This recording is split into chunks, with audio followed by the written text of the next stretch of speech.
Hello, good evening everyone. I will vlog my owner Jeep. And this is the engine. This is carbureted 3AU engine, 1.5 liter. And umabot siya ng 6 RPM. This is the wheels. Like sa mga rallies, pwede pang akyat to. The side mirrors, the bar. The step side. And this is the step. This is the other wheels. Rear wheels. The gas tank. The rear tail light. And this is for the reverse. This is the muffler.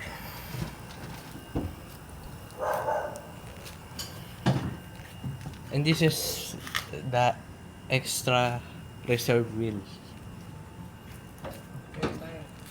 Spare tank. Ang napakaganda nito since na makuha namin ito noong 2015.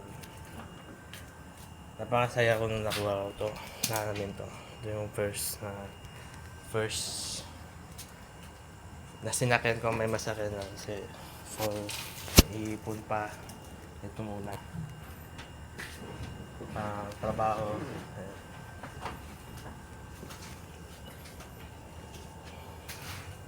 Medyo malaki na yung carburetor niya. Dati nandito sa likod, ngayon nasa harap na to. Dati malaki yan yung filter, ngayon nililitan para lumakas.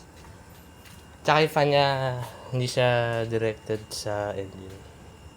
Fan siya, separated from engine.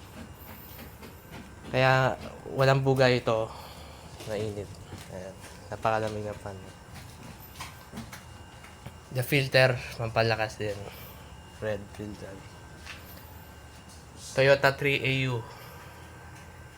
Gasoline engine. The radiator, ayan, bagong-bago na rin yung radiator. Napalitan na. So, ito yung pang-lock ng hood. The headlights. And here is the extra fan. And aircon. This is aircon. Pina-aircon namin to kasi napakainit. Para mapalamig lang na konti. Ito yung aircon. Ito siya.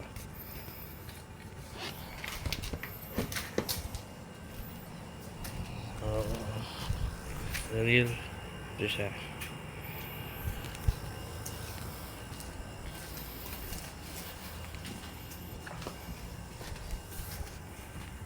Now, let's start the engine. 4 days left ago. This na huling kapan. This happened.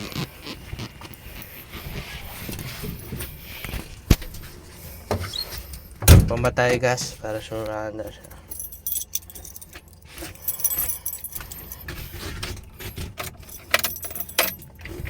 Neutral.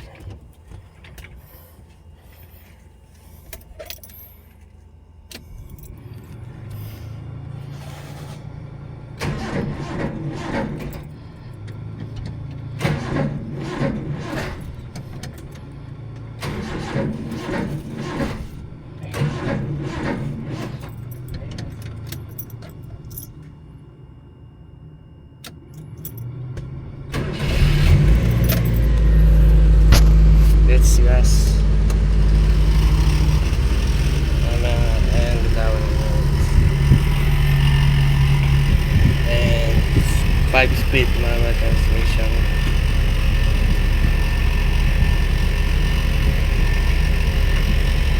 Levers. Handbrake. Headlights. Fog lights. Flashlights. The wipers, the hazards, And this is for the steering wheel. It helps you to turn. Matutulungan ka nito lumiko kanan pa kaliwa. Ito, hawakan na to, iikot na to, mas madali siya. Aircon guys. So yung aircon, hindi natin ito mapapanda to aircon kasi wala freon, tsaka yung fan sa harap nasira yung isa. Kailangan tuktukin para kailangan pa siyang tuktukin para umikot lang, pero siguro hindi na maigpit yung ikot niya, maluwag lang, umikot lang ito. And the bolts, but my RPM is not working, pero itong speedometer is working.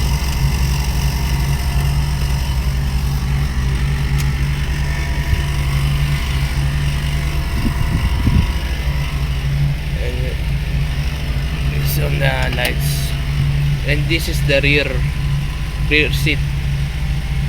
This is the jack, pang-akit ng mga gulong. Pagka-flat yung gulong, akit ng extra din of one na spare pan.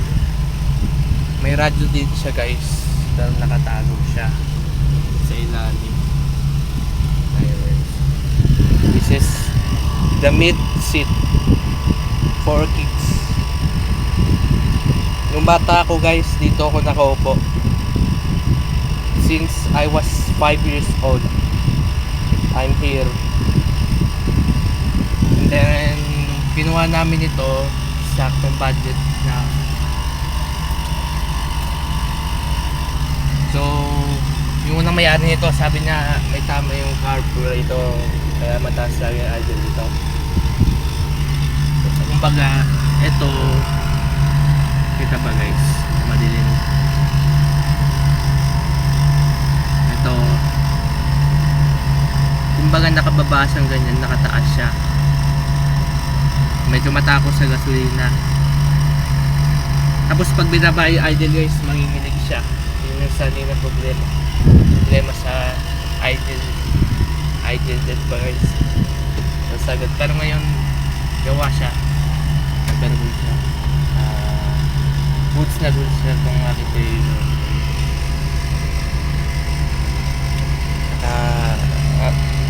Napakasaya ko nung nakuha ko ito the first time I see this. Masaya ako kasi malaki na naitulong sa amin ito, tsaka sa mabang panahon. Since 2006 my dad bought this. 2006, matagal na to, pero may marami akong memories no 2015 dito sa aking owner. Daily to ng aking dad.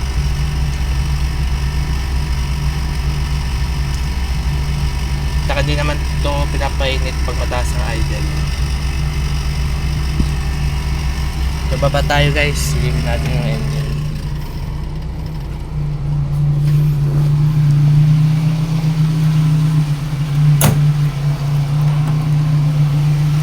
Here's the engine.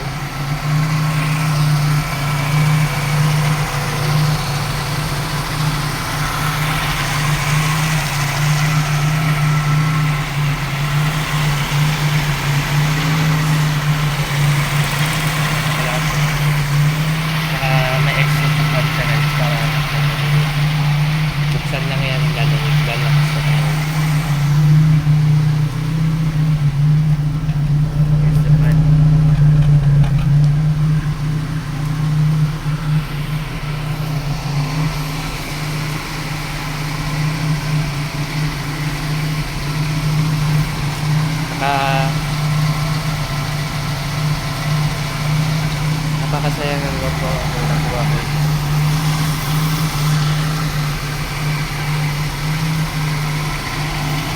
Mainit na yung feed natin. Post.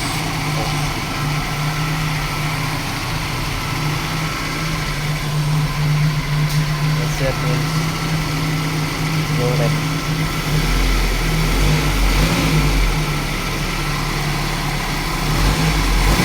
Dati guys, itong aking flywheel, naka-lighten siya dati.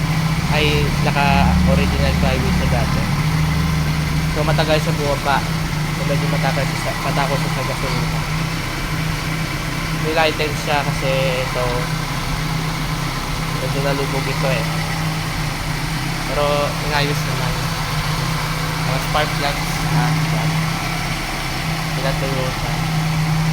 So may konting tubig lang pagka pinanggar. Hirap. Kailangan na malakas na battery para umangat. So yung niyagan ko yung mga battery. So ito ayos na lahat. Medyo din pa breaking namin piston ito. Sira kasi yung piston ito eh. Pinagad ng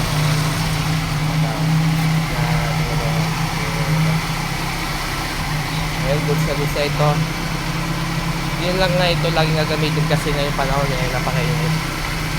Mga every once a week papaanda rin din ito.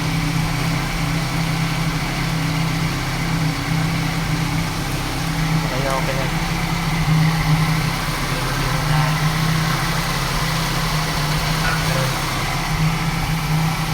Pero konting breaking pa ito para tumulong pa.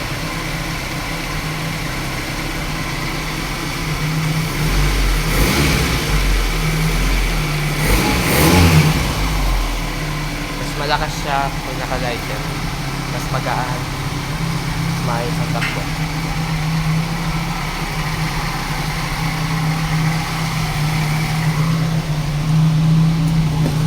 Dad.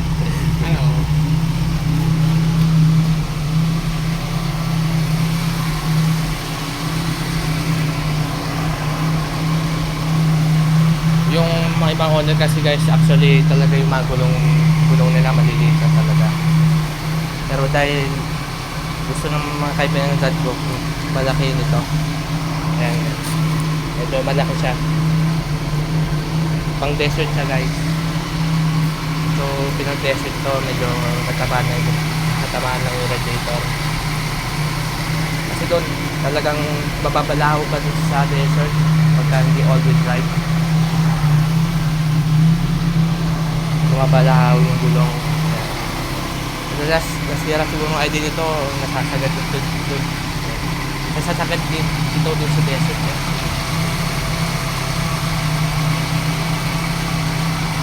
Pero may mga pumatok din yan. Pero hindi sirang-sira. Mga hindi lang tamang correct. Pero pinarwash engine na rin namin. Clean the wheel. Ayan. Ayos na siya. Medyo ang owner alam ko hindi siya pan desert eh.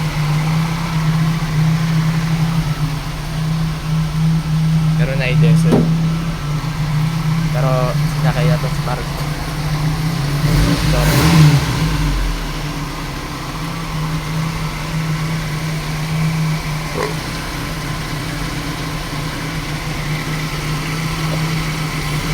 Yung engine response niya guys, mabilis pag lighten. Matagal siya bumaba. Ay hindi. Pag naka-lighten matagal siya bumaba.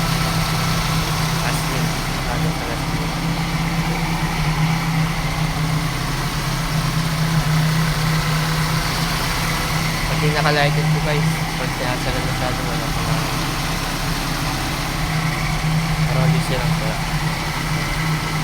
hindi lang itamang nakuran lang sa kung ano yung kalot.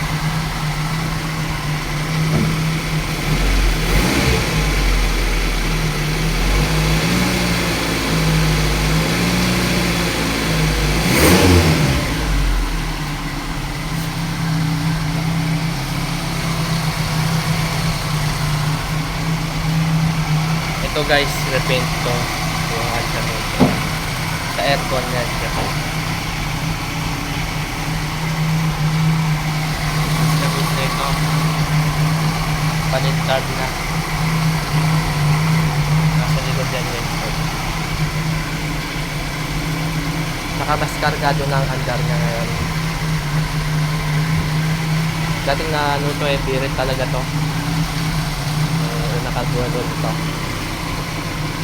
Saka nung pinapay makina, pinalitan din yung flywheel. Kaya goods na goods. Okay na sa akin. Pero ngayon, GP, nagpapandar ka ng una. May kapanahon. Iinit na rin. Nagpapandar ka lang.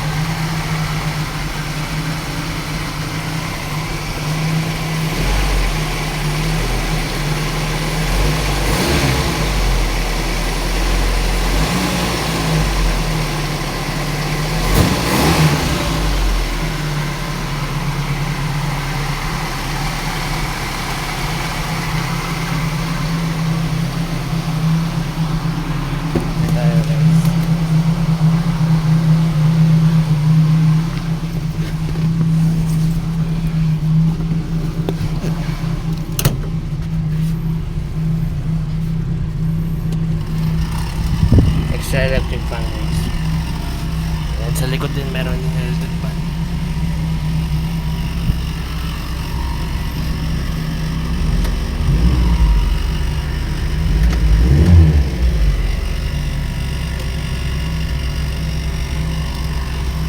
So guys, that's for all.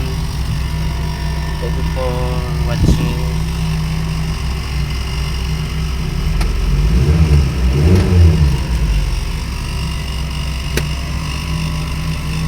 Thank you. That's all of story of my owner Jeep. Bye. See you next vlog.